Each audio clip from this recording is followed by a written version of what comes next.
Hello again. So, I've recently come back from my first trip to Northern Ireland, which is famous for many things. And of course, if you've been living in the UK for more than a few years, you'll probably be familiar with its turbulent politics and history. And then there's the accent. Or should I say the accents? Because there are a lot of them for such a wee country. Fun fact, Northern Irish people say we a lot, even things that are not physically small. For an accent nerd like me, this is thrilling. I heard a lot of different accents and a lot of different opinions about accents, how they sound, why they sound the way they do, whether they sound good or nice, broad or mild. And wherever I go, I find that nothing gets people talking like talking about the way people talk. I even tried a Northern Irish accent myself a couple of times. I'll talk about that in a minute. And I learned a lot about what it must be like for those of you who've worked with me and those who haven't, what it's like if you're trying to change the way you speak. First stop, Belfast. Now, my partner Jill grew up in Belfast. That's kind of why we went to visit. And she explained that South Belfast, where she grew up, has a different accent to West Belfast, which is only about 15 minutes drive away. And that's different again to East Belfast, which is only 15 minutes in the other direction. And that's completely different, according to Jill, to the accent of an area like Hollywood, which is about half an hour to the north, or the Malone Road area, which is only 7 minutes away from where Jill grew up. Sounds different to South Belfast, her old neighbourhood. Now, of course, Belfast is infamous for being a divided city. You know, neighbourhoods are either Protestant or Catholic. If they're Catholic, they tend to be Republican and culturally Irish, and if they're Protestant, they tend to be loyalist, culturally British. And then historically, of course, those two communities didn't mix. And segregation tends to preserve and sharpen differences in accent. If you rarely leave the community where you grew up, then when are you going to encounter people who sound different to you and who might influence the way you sound? Then there's another dividing line, and this one applies everywhere: rich and poor, or rich and not rich. It was Jill who pointed out to me that strong Belfast accents, what we tend to think of as a strong Belfast accent, they belong to working class communities, whether they're Protestant or Catholic. And then what I think of as a mild, or used to think of as a mild Belfast accent, like sort of where you'd hear if you were going up into Hollywood or in the Malone Road area, the BT9 postcode, those are posh accents. So this social and linguistic dividing line, you see that all over the UK. But in each case, whether the speaker is proud of it or not, your accent tells other people something about where you're from.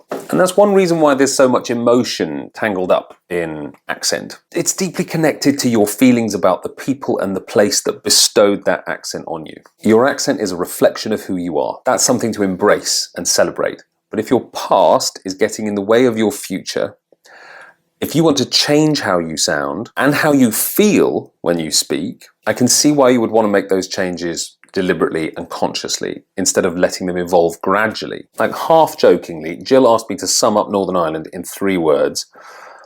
One of mine was pride. The other 2 were windy and beef. In case you're interested, people eat a lot of beef in Northern Ireland. Pride. Even when they're making jokes about the place, and people from Northern Ireland joke about pretty much everything, they're proud. Now, sure, I get some people who describe their accent as awful and they just want to get rid of it. But mostly people are proud of their background. They don't want to erase it. It's part of who they are. In everyday life, at work, as professionals, they've got things they'd rather talk about than their accents. They don't want clients or patients or stakeholders going, "Oh, sorry, I didn't quite catch that. Ooh, where are you from? Where's your accent from?" So that distinctiveness of your accent can sometimes lead to defensiveness. As I found when I tried to speak with my own version of a Northern Irish accent. On this visit in Belfast, among Jill's family, I was occasionally brave enough to try out a bit of the accent. But again, native speakers were often quite guarded in their praise. I got a lot of, "Yeah, that's not bad," Oh, that's good, but you haven't quite got it. I don't think he sounds Northern Irish at all. That's Jill's mum. Said it with affection, though. I've noticed this many times. Having an outsider try to do your accent, it makes people a bit uneasy. Either the native speaker, you're trying to find a polite way to say, nice try, but that was actually a terrible attempt at my accent. Or you're just unsure whether that outsider might be mocking you. Let's face it, sometimes they are mocking you. This is such a common experience for people I do accent reduction with. Colleagues and friends will just laugh at them and do their accent back to them, and usually quite badly. Some research was published last year by Queen Mary's University in London that found that 1 in 4 people in Britain have been mocked for their accents at work. And whether or not it's done in a friendly way, it's a sign that when you speak, they hear the accent first and they hear what you actually have to say second, which can be frustrating, can't it? Anyway, so I tried doing the accent in private among people I knew, and then I tried it out in public to see if I could pass for a local. Not just because I'm a little bit cocky about my ability to do accents. Jill and others had talked only half-jokingly about how taking me to Republican areas of Belfast or out into the countryside, I'd have to hide my English accent. That meant that even in safe areas, I was actually suddenly quite conscious of sounding different. And I was wondering if I'd be treated differently when people heard the English accent coming out of my mouth. So I wanted to blend in. And that gave me a very keen insight into what daily life must be like.